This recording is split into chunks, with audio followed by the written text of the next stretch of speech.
It's extremely difficult when you realise that the mental illness has actually set in and is at a very high level.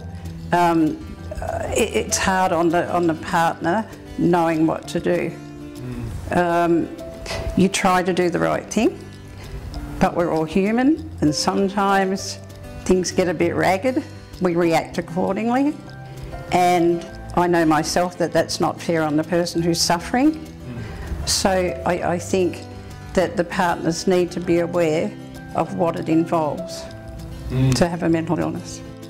When Ken was being treated by the psychiatrist and then was able to go to the group at the hospital, which started at the private hospital, he had ups and downs. It's not a quick fix, as everyone would realise, but it certainly started to help him.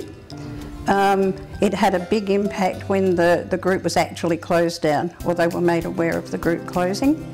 That was a sad time, because I think it had the impact of making him worried about what was going to go from there. When he found this group at Rome, not only was he very relieved and happy, I was too, because I knew that he would get help continuously. When Ken first was diagnosed with a depression, I was worried, but he actually did go down to be very low. So from going to being very low, and that means I knew he was at his lowest when I found him sitting on the edge of the bed saying he couldn't go on anymore. He continued with his treatment, and as I saw him recovering, because quite frankly, and I have to be honest, I didn't think he was going to ever get better. From his lowest point, I didn't think Ken was going to get any better. And I was really worried as to what was going to become of us, what was going to become of Ken, because in his past, Ken was high up at every level of everything he did. He was on top of his game. To see him the way he was, sitting on the bed, not knowing what to do, was the biggest scare you could have.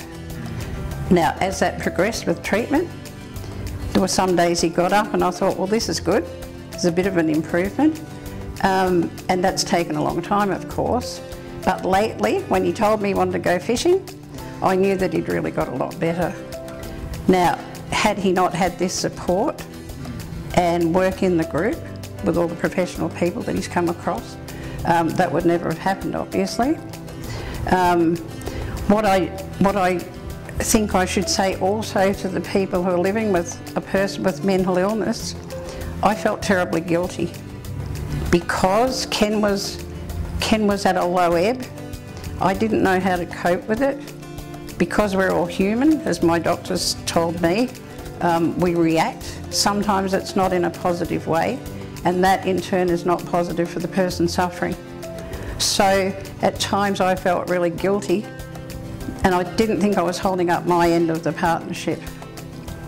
But the doctor made me see that it wasn't my fault, but I do believe I could have tried harder to deal with how he was. But since then, Ken's made a very big improvement, all through his professional help.